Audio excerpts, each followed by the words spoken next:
tayo. Kasi pagsama-samahin na natin yung mga kulay.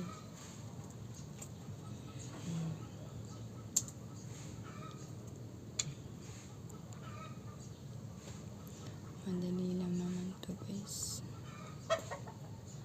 Sasama-samahin lang natin yan. Pagkatapos natin yung pagsama-samahin, kakaroon na tayo ng coins.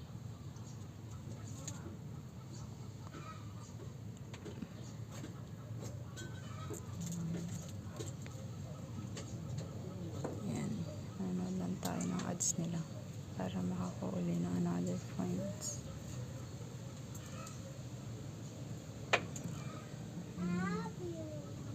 Yun lang. Yan.